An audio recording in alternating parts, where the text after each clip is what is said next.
Aleluia. Agora começou a gravar aqui, Glória a apareceu. Deus. Amados, nossa proposta é falar sobre o Evangelho do Reino e mostrar nas Escrituras alguns textos. Vai ser uma coisa muito simples, não é nada dificultoso, nem teológico, nem que exija muita elucubração, raciocínio difícil, né? Apenas apresentar nas Escrituras o que a Bíblia ensina em relação ao Evangelho. Estávamos conversando aí, o pastor Kenaíde, que está aí conosco, não é? Que está nessa reunião, em que nós recebemos um evangelho dos americanos, dos europeus, dos nossos antepassados, nossos pais, que não é, na verdade, o evangelho do reino de nosso Senhor Jesus Cristo. Essa é a verdade.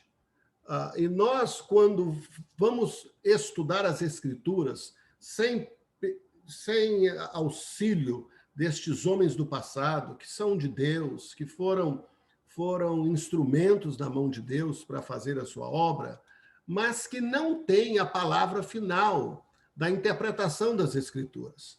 Alguém me disse sobre a questão de morar no céu, que a gente tem ensinado muito sobre isso, mas você vai discordar do pastor Billy Graham? Sim, irmãos, humildemente eu vou discordar do pastor Billy Graham, porque o pastor Billy Graham não é autoridade para determinar as Escrituras, não é a autoridade da interpretação das Escrituras. Eu vou discordar de Calvino, eu vou discordar de qualquer um desses homens. E você também pode discordar de mim, eu posso discordar de você, porque a autoridade das Escrituras ela não é baseada na tradição da igreja. Foi isso que Lutero, inclusive, combateu, em que nós não devemos seguir a tradição da Igreja Católica, não é a nossa regra de fé e prática. E eu desafio já inicialmente, dizendo que nem a Bíblia é a nossa regra de fé e prática. A nossa regra de fé e prática é Jesus Cristo, o Logos. Porque tem coisas na Bíblia que nós não obedecemos e nunca vamos obedecer. Nós seguimos a Jesus, nós não seguimos a Bíblia. Nós seguimos a pessoa, nós somos guiados pelo Espírito Santo. É o Espírito que testifica no nosso espírito que somos filhos de Deus.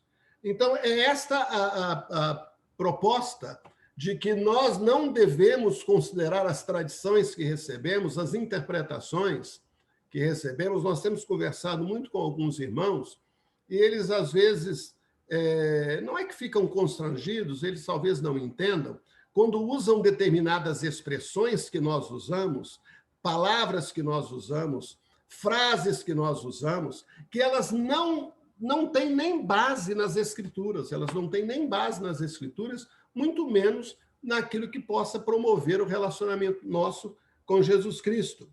Em Mateus capítulo, eu queria citar alguns versículos antes de abordar a questão do Evangelho do Reino e o Evangelho religioso. Mateus capítulo 3, nós lemos que João Batista apareceu pregando no deserto da Judéia e dizendo: arrependei-vos porque é chegado o reino dos céus. Arrependei-vos porque é chegado o reino dos céus. Quando você lê Gênesis, diz lá o primeiro versículo que nós encontramos: no princípio, criou Deus os céus e a terra. Nós temos o Criador Elohim, que criou todas as coisas, criou o universo.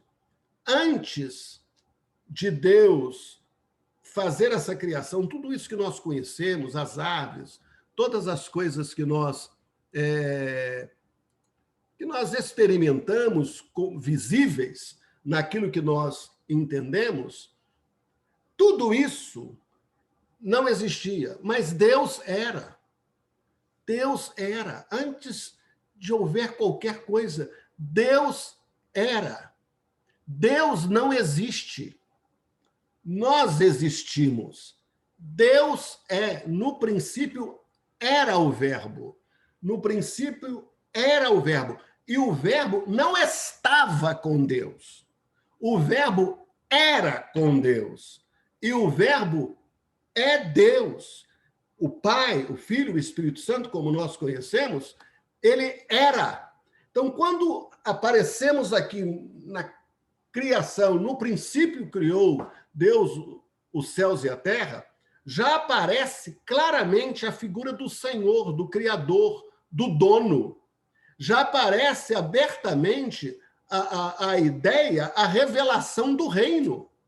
E quando você vê esse Deus que criou todas nos dias, né, que nós lemos em Gênesis capítulo 1, e ele criou o homem, a sua imagem e semelhança o criou, e deu uma ordem para ele dominar, para ele governar a terra, é alguém que tem autoridade, que é todo-poderoso, que dá ordem. Então você vai ver a ideia do reino de Deus, eu não gosto nem dessa palavra ideia, mas é só para comunicar.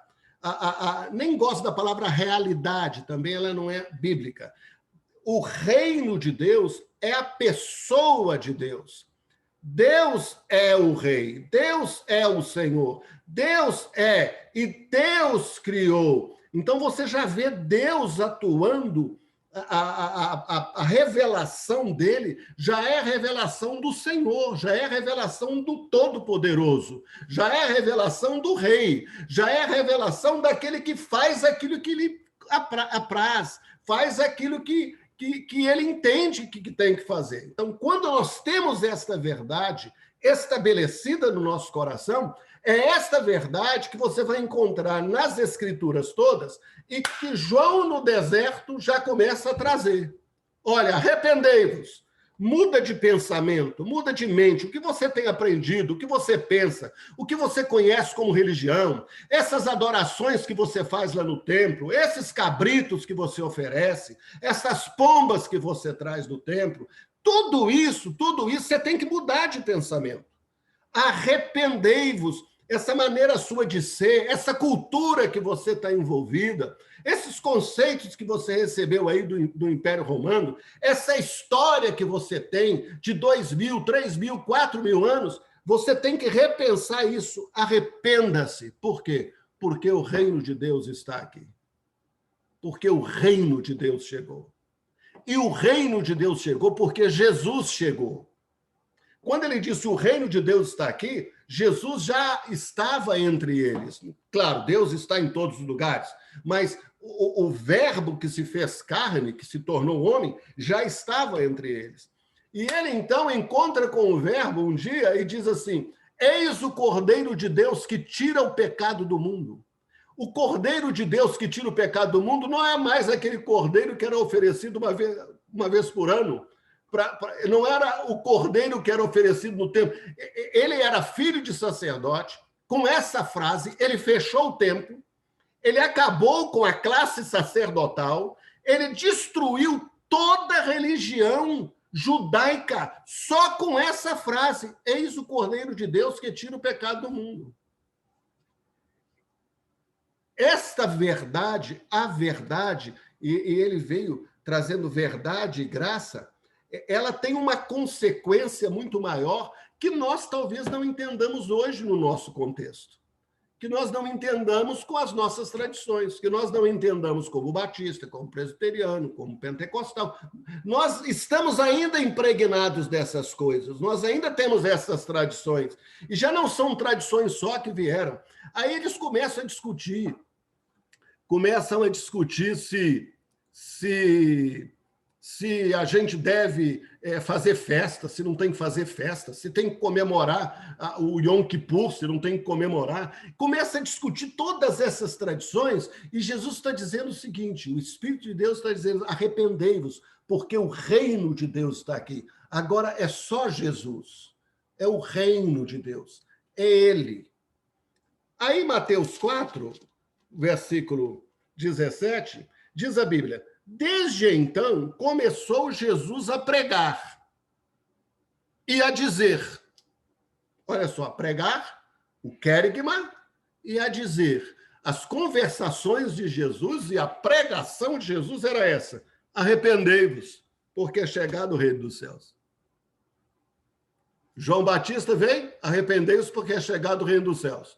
Jesus veio, começou a pregar e a dizer, arrependei-vos, porque é chegado o reino dos céus. Versículo 22. E percorria Jesus toda a Galileia, ensinando nas sinagogas e pregando a cura. É isso que diz o texto? E percorria Jesus toda a Galileia, ensinando nas suas sinagogas e pregando a salvação.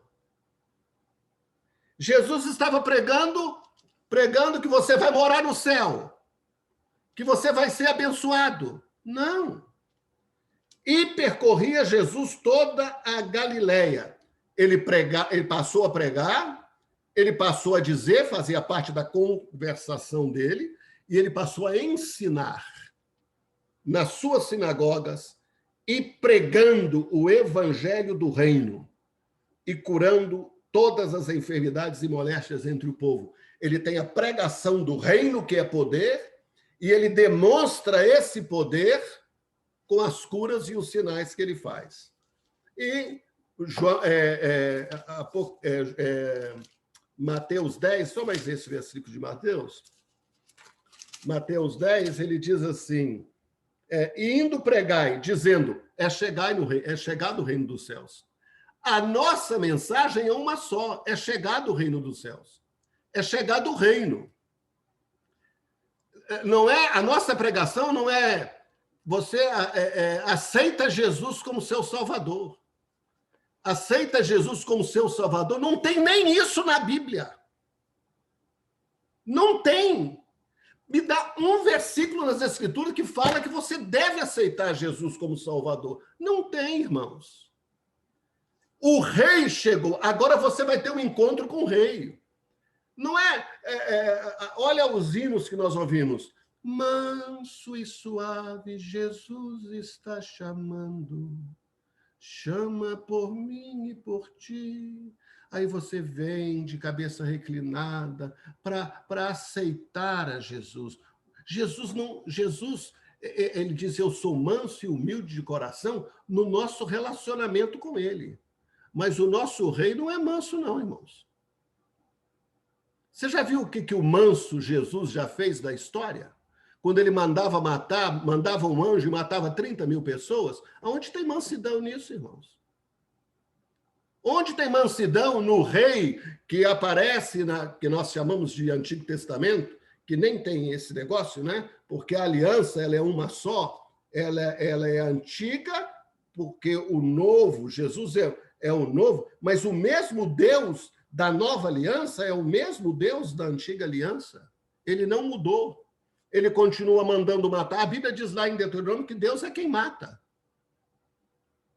Então, quando você entende que o rei chegou, que o rei, Jesus é Senhor, eu não tenho que discutir, eu não tenho que conversar, eu não tenho que dialogar.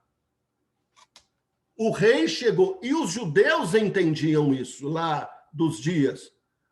Tanto entendiam que a coisa era tão séria que eles foram assassinados, mortos, porque eles declaravam que Jesus era o Senhor. Porque para o Império Romano só César era Senhor. Quando eles diziam que Jesus era Senhor, que Yeshua era Senhor, eles estavam desafiando o Império Romano. E é isso que ele disse, olha, é chegado o reino dos céus. O reino chegou. Você tem que acertar sua vida. Você tem que se arrepender. Nós ouvimos pregações, aquele hino, eu venho como estou, eu venho... Não vem não, meu filho, porque ele não te aceita. Deixe o ímpio o seu caminho e se converta ao Senhor. Deixe o ímpio o seu caminho e se converta ao Senhor. Você vem para Jesus, você tem que vir mudado, com desejo. Se alguém quer vir após mim, negue-se a si mesmo. Tome a sua cruz e siga-me. E ele entendia que tomar a cruz não era para carregar no pescoço ou nas costas, não, era para morrer.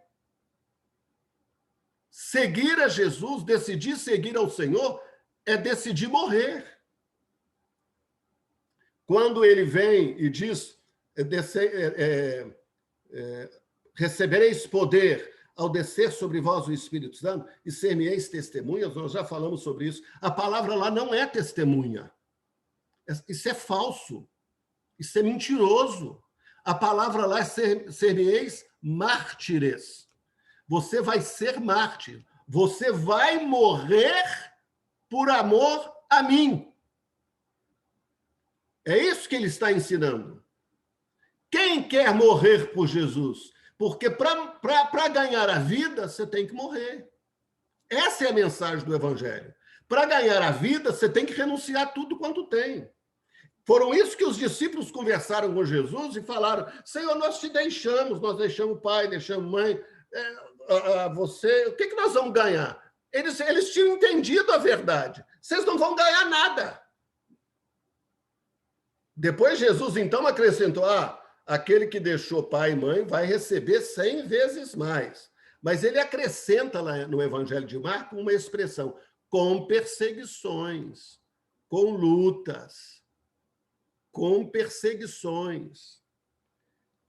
Você vê Pedro, quando prega, em Atos, capítulo 2, eles perguntaram: o que devemos fazer, irmãos? Ele diz: arrependei-vos. Toda essa religião, tudo isso que vocês estão fazendo, se fosse hoje, seria todos esses cultos que nós estamos fazendo, todas essas reuniões que nós participamos, isso aí está tudo errado. Você tem que se arrepender, você tem que encontrar a maneira que agrada ao Senhor. Mas nós insistimos em fazer as mesmas tradições, nós insistimos em fazer as mesmas coisas. E você lê o Evangelho com essa perspectiva do reino, a sua vida vai ser totalmente transformada. Começa a pensar no Evangelho não como um evangelho de recompensa.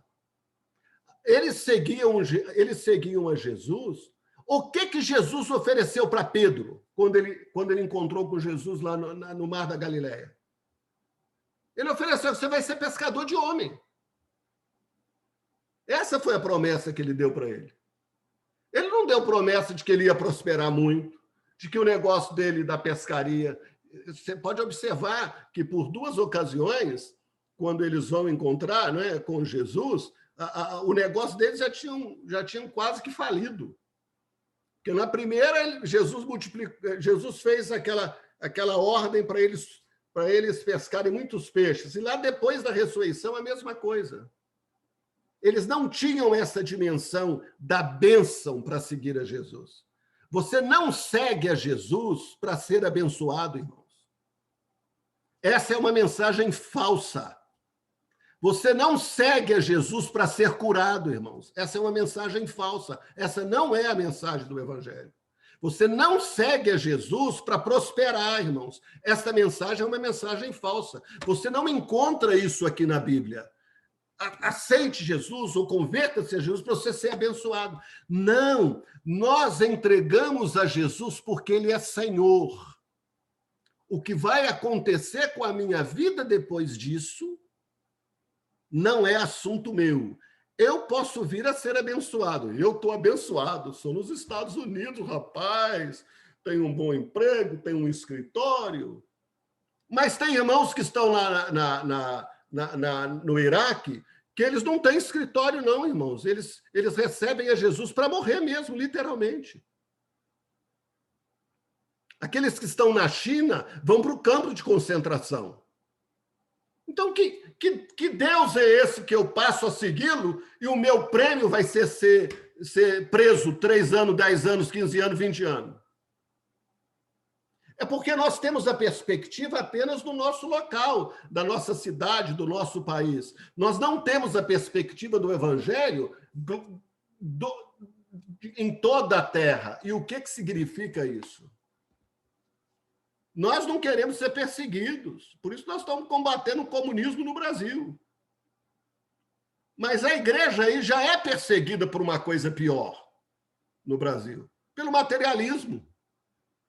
Ela não precisa do comunismo para torná-la ineficaz. Ela já tem o materialismo. Ela já tem todas estas facilidades. Esse não é o Evangelho de Jesus Cristo.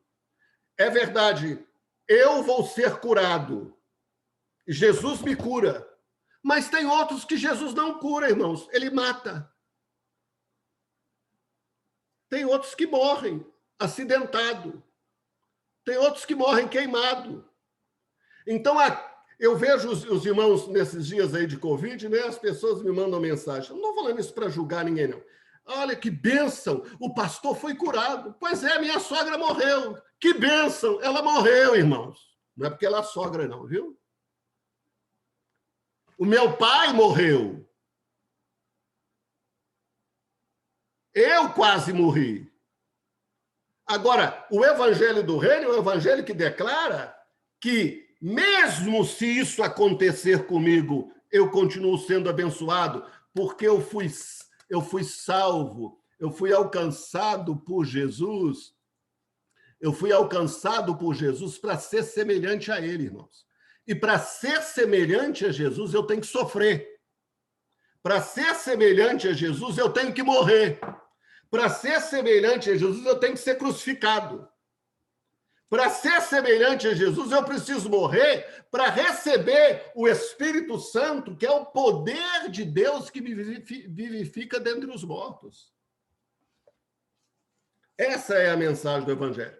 Essa é a mensagem simples do Evangelho que o apóstolo Paulo diz lá em 2 Coríntios, ele fala assim, 1 Coríntios, deixa eu ter certeza, 2 Coríntios 11, ele diz assim, porque eu estou zeloso de vós com zelo de Deus, porque vos tenho preparado para vos apresentar como uma virgem pura a um marido, a saber, a Cristo, ao Messias, ao Mexia. Mas temo que, assim como a serpente enganou Eva com a sua astúcia, assim também sejam de alguma sorte corrompidos os vossos sentidos e se apartem da simplicidade que há em Cristo. Porque se alguém for pregar-vos outro Jesus, que nós não temos pregado, ou se recebeu outro espírito que não recebestes, ou outro evangelho que não abraçastes, com razão o sofrereis. Nós não temos o resultado no Brasil, nos Estados Unidos, com a pregação do evangelho que os irmãos tinham em Atos, porque a mensagem está errada. O evangelho está errado. A semente está errada. Isso é muito sério. Por que não temos os mesmos resultados? Por quê? Esses dias, um irmão, ele foi expulso de uma igreja aqui, numa ilha, fizeram uma coisa horrorosa, coisa de batista, coisa terrível, né? Reuniram lá em assembleia e colocaram ele para fora, né? Coisa horrível, meu Deus. Eu ia, graças a Deus, eu fui liberto. Eu não consegui pegar a balsa. Eu não queria ir, na verdade, mas eu estava querendo ajudar, dar o apoio ao irmão, né? Eu não fui porque eu ia entrar na carne, irmãos. Ia ser uma coisa horrível. E eles expulsaram o irmão. Aí ele disse assim, aí ele falou assim, eu falei assim, meu filho, você tem que fazer discípulos para Jesus. Aí ele diz assim, mas eu tinha 2 discípulos lá. Tinha 2 discípulos e eles se levantaram contra mim, eles me traíram. Eu disse, sabe por quê, meu filho? Porque eles eram discípulos seus. Eles não eram discípulos de Jesus. Porque se fossem discípulos de Jesus, eles não fariam com você o que eles fizeram. Nós temos muitos discípulos, irmãos. Mas eu quero saber quantos desses discípulos são discípulos de Jesus. Membro, então, essa figura de membro de igreja, membro arrolado, aonde tem isso na Bíblia? Mas nós criamos esse sistema todo. E nós alimentamos esse sistema todo. E queremos ter os mesmos resultados que os apóstolos tiveram. Não teremos, irmãos. É por isso que não temos. Eu creio nessa relação de filho e pai, porque aquele que realmente é filho, ele pode até virar as costas por um momento, mas ele vai se reconciliar. Agora, discípulo, irmão, seu é um problema, porque até João Batista sofreu com isso. Quando Jesus passou, os discípulos deixaram João Batista e foram seguir Jesus. Era para ser assim, não estou discutindo. Então, eu quero destacar, começando o seguinte, a diferença do evangelho religioso para o evangelho do reino. O evangelho religioso que nós ouvimos, ele ensina que nós somos salvos para ir para o céu. Não existe na Bíblia nenhum versículo que Deus tenha prometido que nós vamos morar no céu. Não tem isso na Bíblia, irmãos. Isso não existe. E todos os pastores que eu conheço, 90% dos que eu conheço, eles ensinam que nós temos que morar no céu. Que nós vamos morar no céu. Que nós vamos andar nas ruas de ouro. É interessante que Jesus falou que os céus e a terra passarão, mas a minha palavra não vai passar. Como é que você vai morar para sempre num céu que Jesus falou que vai passar? Como é que você vai morar para sempre num céu que a Bíblia diz em 2 Pedro que vai ser destruído com fogo, porque os céus e a terra serão destruídos com fogo? Mateus capítulo 25 fala isso claramente, que quando Jesus assentar-se no seu trono da glória, né? Mateus 25 fala isso. Quando ele assentar-se no seu trono da glória, ele diz assim: quando o Filho do Homem vier em sua glória e todos os santos, anjos com ele, então se assentará no trono da sua glória. E todas as nações serão reunidas diante dele e apartarão uns dos outros, como o pastor aparta dos bodes as ovelhas. E porá as ovelhas à sua direita, mas os bodes à esquerda. Então dirá o rei aos que estiveram à sua direita: vinde, benditos do meu Pai, possuí por herança o reino que vos está preparado desde a fundação do mundo.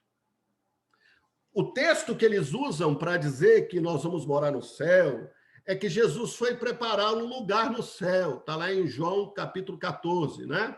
Ele foi preparar-nos lugar. Eu não vou falar sobre isso, porque senão não vou continuar com mais uns 2 pontos, mas eu quero só dar uma pincelada. Em João 13, a Bíblia diz que Jesus estava falando da sua morte, de que ele ia para a cruz, que ele ia morrer. João 13, ele lava os pés dos discípulos e tudo estava relacionado com a sua ida para morrer na cruz. E Pedro disse, Senhor, para onde? Simão disse, Senhor, para onde vais? Jesus lhe respondeu: para onde eu vou, não podes agora seguir-me, mas depois me seguirás. Para onde que ele está indo? Disse-lhe Pedro: porque não posso seguir-te agora, por ti darei a minha vida. Aí Jesus anuncia: não, Pedro, você vai me negar 3 vezes. Aí Jesus fala: não se turbe o vosso coração, credes em Deus, crede também em mim. Na casa de meu pai há muitas moradas. Se não fosse assim, eu vou teria dito: vou preparar-vos lugar. Não tem nenhum texto na Bíblia que diz que os céus é a casa de Deus. Não tem. A casa do Pai que Jesus poderia estar se referindo, que eles conheciam, era um templo. Ele disse: a minha casa será chamada casa de oração, a casa do Pai. Mas nós lemos na Bíblia de que Deus não habita em templos feitos por mãos humanas. No próprio texto de João 14, nós encontramos a resposta. Quando ele diz assim: aquele que me ouve as minhas palavras e me obedece, eu virei, eu estou juntando 2 versículos, eu e o Pai viremos e faremos nele morada. As moradas do Pai somos nós. E isso você vai encontrar em vários textos da Bíblia. Primeiro, Jesus estava indo para a cruz, ele não estava indo para o céu. A segunda revelação é que ele estava indo para o Pai. Ele estava indo para o Pai, ele diz: eu vou para meu Pai. E ele diz no capítulo 14 que ele vai enviar outro consolador. Outro, a palavra no grego é outro igual a ele.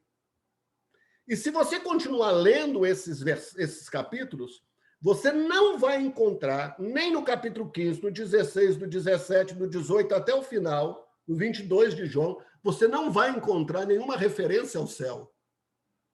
Então, quando é que Jesus foi e veio? E se eu for, e vos preparar lugar, virei outra vez. Se eu for para encontrar com o Pai, aonde que Jesus encontrou com o Pai? Na cruz do Calvário.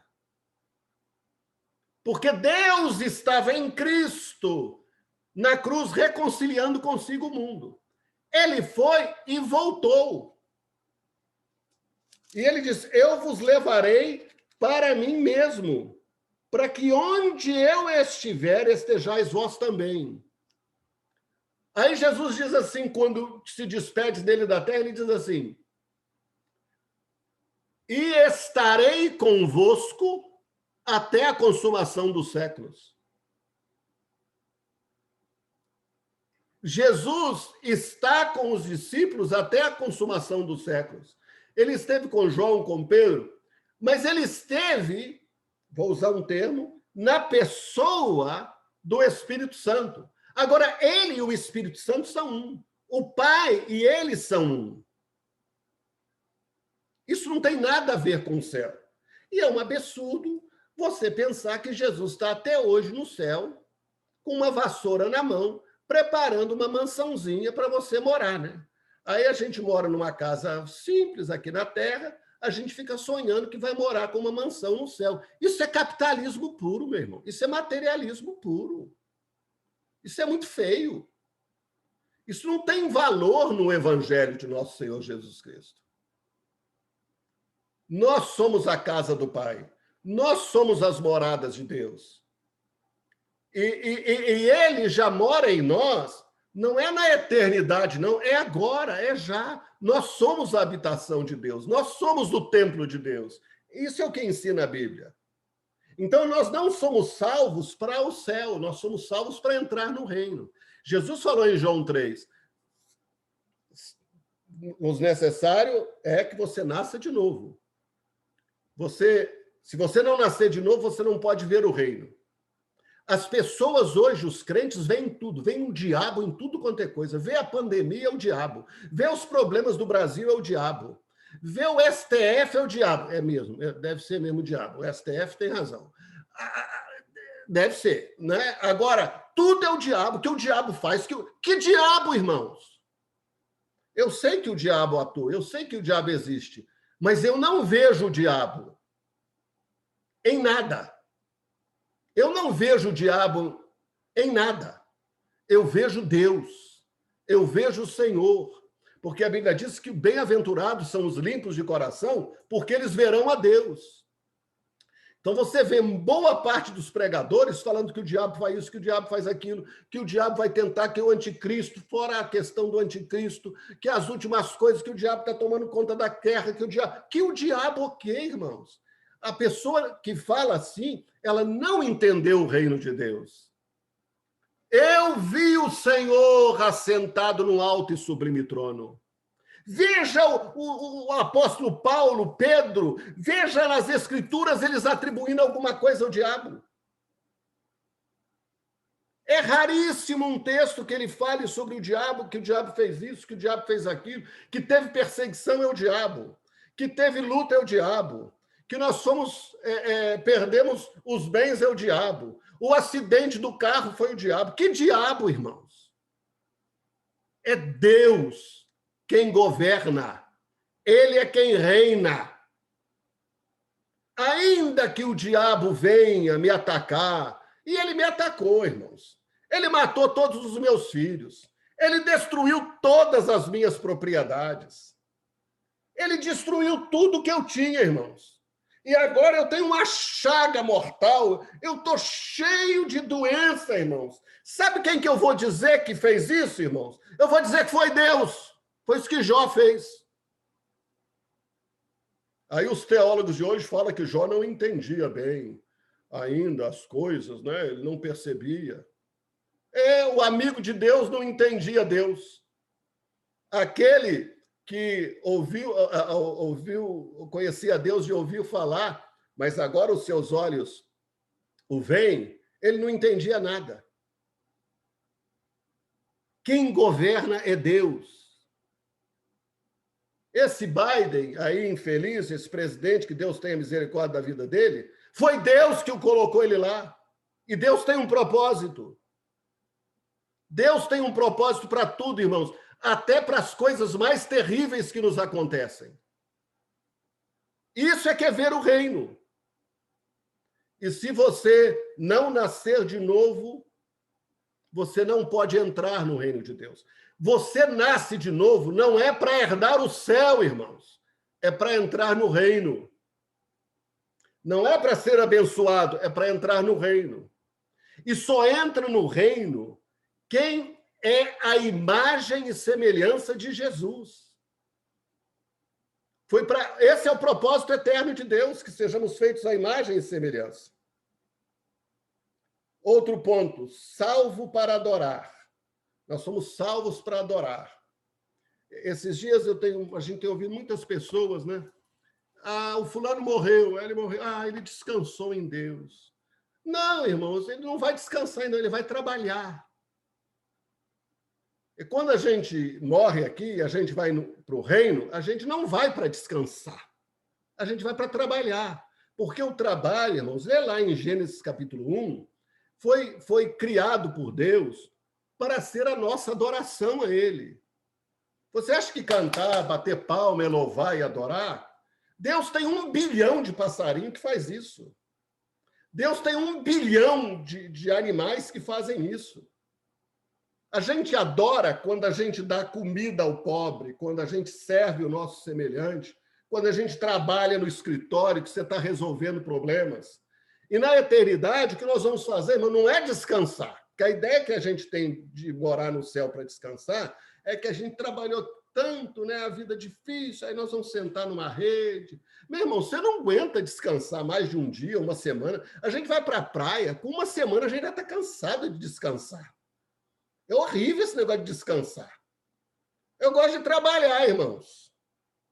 É o que Jesus falou. Meu pai trabalha até agora. Meu pai está no céu e meu pai está trabalhando, irmãos. Eu trabalho também. Mas os crentes não, eles querem descansar. Eles querem uma rede, vão morrer. Então, a minha sogra que partiu, foi enterrada hoje, uma mulher de Deus, ela foi para o céu para descansar. Não, irmãos. Ela foi para o céu até a vinda de nosso Senhor Jesus Cristo, em que o céu vai deixar de existir e haverá um novo céu e uma nova terra, e ali nós vamos trabalhar e adorar ao Senhor. Já pensou esse negócio, um Deus que se assenta num trono e tem um monte de gente ao redor do trono, santo, santo, santo, santo, santo. Aí daqui a 50 anos eles estão lá... Se fosse Deus, desculpa eu falar dessa maneira meio irreverente, mas não é, eu conheço o papai, né? Papai aceita eu falar assim. Imagina daqui a 50 anos, esse monte de gente à toa, gritando santo, santo, santo para mim. Meu irmão, você não entendeu nada. Você fala santo ao Senhor quando você dá comida a um mendigo. Você fala santo ao Senhor quando você ajuda o seu filho, vai ensinar o dever de casa para ele. Você fala santo ao Senhor através dos seus atos, através daquilo que você faz, através daquilo que você produz. Agora, quando a gente vai para a igreja cantar santo, santo, santo, é entretenimento para nós. Aí a gente sente prazer, alegria. Mas que produção tem isso? Que Deus é esse que quer que esse povo fique cantando santo, santo, santo, santo, 100 anos, 1000 anos? Não entendeu nada, irmãos. Leia a Bíblia.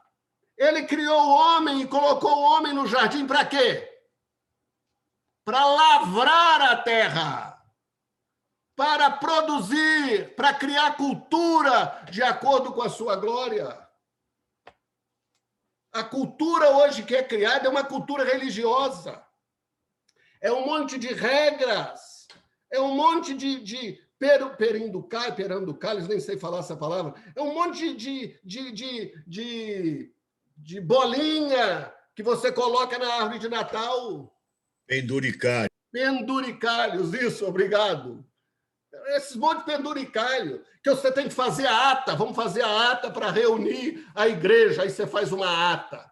Aí o irmão achar ruim, começa a discutir porque a ata não saiu de acordo. Aí vão discutir se vai pintar o prédio de vermelho, se vai pintar de branco, se vai pintar... Aí briga, porque, meu irmão, isso não tem nada a ver com o evangelho, não, irmãos.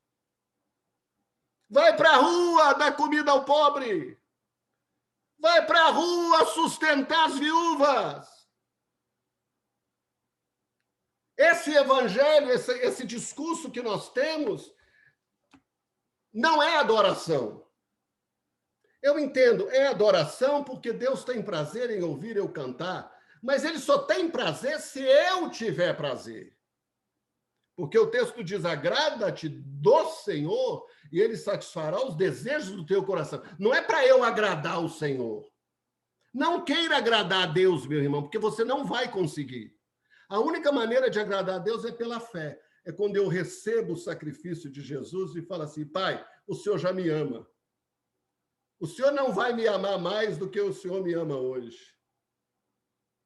Eu não preciso fazer nada para Deus me amar mais. Pelo contrário, ele me amou quando eu ainda era pecador. E o verbo amar lá é o mesmo verbo para sempre. Porque Deus é amor. Deus não muda. Como é que se Deus é amor e Deus não muda, como é que o amor dele pode ser maior ou menor se ele é o mesmo? Então, quando você entende isso, você descobre que você foi reconciliado com Deus, você foi salvo não para adorar, mas você foi reconciliado com Deus. Você era inimigo, eu era inimigo de Deus. Para eu ser embaixador de Cristo, para reconciliar outros com Deus. É essa perspectiva de reconciliar outros com Deus que a igreja evangélica perdeu. 85% dos crentes que estão com o seu bumbum sentado nos bancos da igreja, eles não falam de Jesus para ninguém. 85% a 90%. Não fazem nada. Ah, não, eles pagam o dízimo. Eles pagam outros para fazer aquilo que ele devia fazer. Terceiro, o evangelho religioso prega o céu. Já falamos sobre isso. O evangelho do reino prega o reino. 4, o evangelho religioso, nascido de novo para ser salvo do inferno. O cara tem medo do inferno, ele tem medo. Ele é nascido de novo para se tornar um filho de Deus. Se tornar como Deus é. Porque filho de Deus significa isso, é ser como Deus é. Aí eles vão falar assim, o senhor Josimar está falando besteira, ele está falando heresia, ele está falando que ele agora é igual a Deus. Não, eu sozinho não. Mas nós, sim. 1 João, capítulo 4. E nós vamos parar por aqui. 1 João, capítulo 4.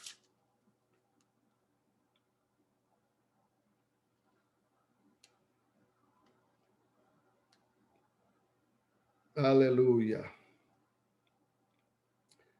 Nisto conhecemos que estamos nele e ele em nós, pois que nos deu o seu Espírito.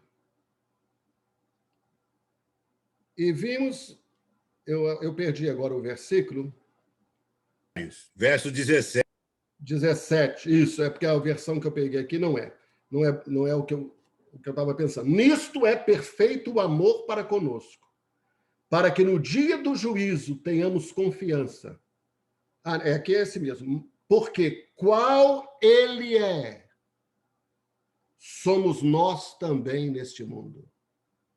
Nós somos igual a Deus, é o que diz a Bíblia.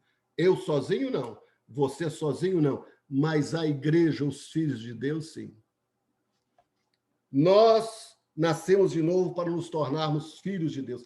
Essa é a obra mais poderosa. Essa é a obra mais poderosa. Quando nós somos transformados, recebemos o poder de sermos feitos filhos de Deus. O evangelho religioso, nós somos salvos para ser abençoados. O evangelho do reino, nós somos salvos para cumprir o eterno propósito de Deus, que é ser semelhante a Jesus. O nascido de novo para ir para o céu. O evangelho do reino, nós somos nascidos de novo para sermos transformados na imagem do Filho de Deus. Essa é uma pequenina parte daquilo que eu gostaria de compartilhar com os irmãos.